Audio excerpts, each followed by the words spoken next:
Welcome to Nasdaq Trade Talks. I'm Jill Malandrino, Global Markets Reporter at Nasdaq. Joining me at the MarketSite studio of Max Cabasso, Managing Director on Nasdaq's Market Intelligence Desk, for an update on technical levels to watch in the Nasdaq-100 as we have finally gotten through the Fed announcement. It's almost like a sigh of relief. We can kind of move on and think about what's happening on the other side of the fence now. Of course, the pressure's going. It's hawkish. Yeah. The tone has not changed. Yeah, I agree. I think there's been a bit of a positive reaction because people are seeing a bit more visibility into kind of what the end of the rate hike cycle is going to look like. But, you know, we got 75, which was expected. We talked about it, last week. That's what we were expecting. But, 12 of the 19 FOMC members are looking at, 4.5 to 5% Fed funds rate at the end of 23. That it's going to be, higher for longer than I think everybody was initially anticipating.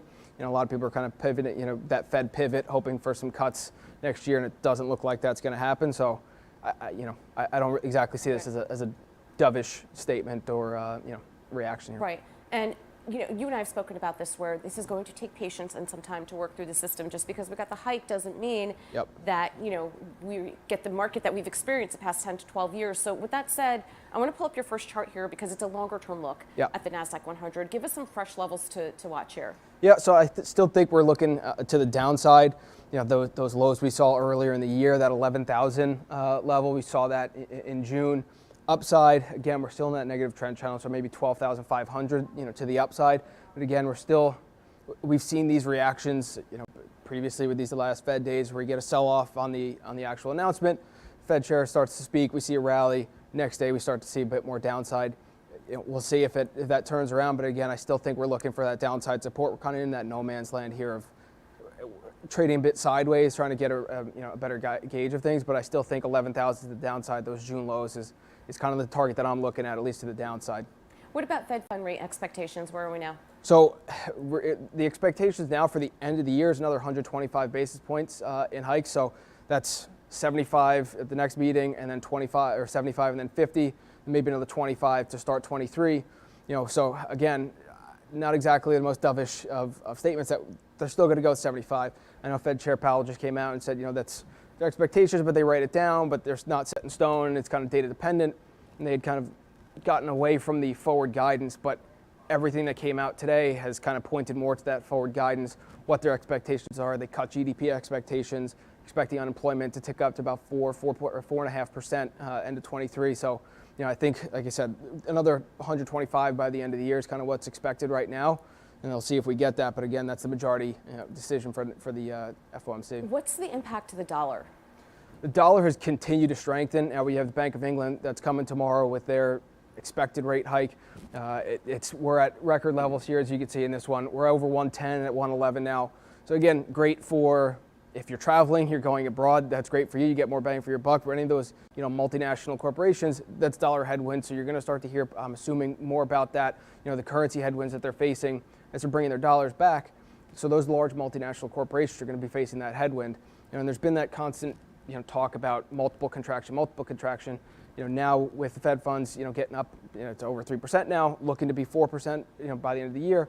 Are we going to see earnings contraction as well? Not just the multiple, but our earnings going to start to come in as this kind of works its way through the system. Yeah, well, that's a great point that you bring up with the multinationals. When you think about companies like a Nike or Starbucks that have all that exposure, not just through the dollar, but also the Asia exposure as well. Mm-hmm. It's going to be interesting to see how companies report, because they will have had a full quarter of inflation that they've had to contend with. When we had second quarter earnings in July, we really didn't see that yet. So now we're going to have that with inflation in those numbers, and then how they're guiding forward and what that's all going to look like, because the environment is still uncertain. To your point, we have 2 more rate hikes to go through.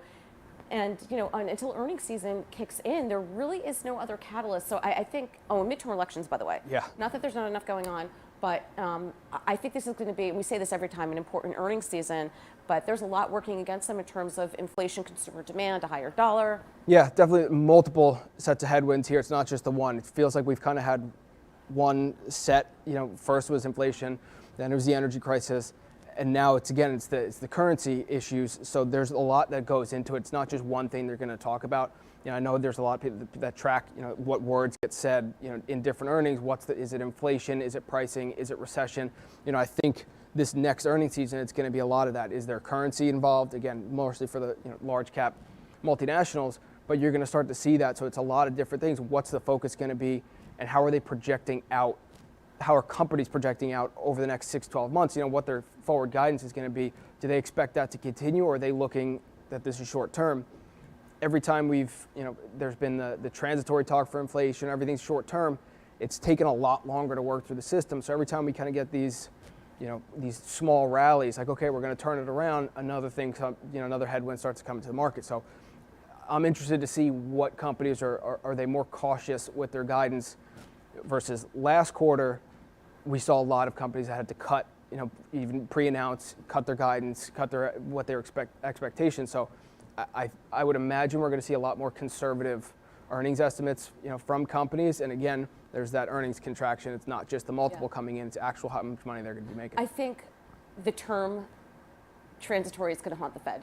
Yeah. For a long time, because we do these every single day in the Nasdaq-100, and for the past year and a half, that's wages are never going to be transitory. Yeah. And it was just such a not like a light bulb went off, but it was such a defining moment when that became the term of the day, and I really think that's going to haunt them. And one great thing about following the transcripts after the earnings calls, you pick up on those keywords. So through the pandemic, a lot of the keywords were around employee welfare, pandemic. We saw a lot of stuff around ESG and governance. This is the first time where we're contending with real macroeconomic, in a long time, like real macroeconomic headwinds. And when you think of consumer demand, strong dollar, inflation, Fed, rate hikes, those terms look very different than they did last year. Yeah, for sure. And it's one of the things on the desk we had always kind of coined. Previously, it was bull market problems, good problems to have where you can kind of focus on different things. Whereas now there's real headwinds to how much money you're going to be able to make. What are you going to have to do with your headcount? Are you going to have to start laying people off? There's real ramifications to what's going to be coming down the pipe. So I'm very interested to see, like you said, what those keywords are, and if there's one central theme, or is it sector by sector where some sectors are not really worried about currency, but they're still worried about inflation or the impact of energy.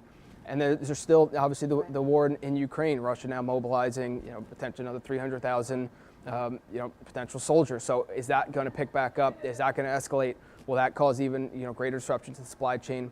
COVID still in China with their lockdowns, is that going to open up? So there's a lot more landmines kind of in the field versus just one to, okay, this is what we're focusing on. There's a lot more coming at companies. Yeah, I just hope we don't see cuts in R&D and CapEx, because that is always a red flag as well. All right, Max, appreciate the insight as always. Thanks for joining us on Trade Talks. I'm Jill Malandrino, Global Markets Reporter at Nasdaq.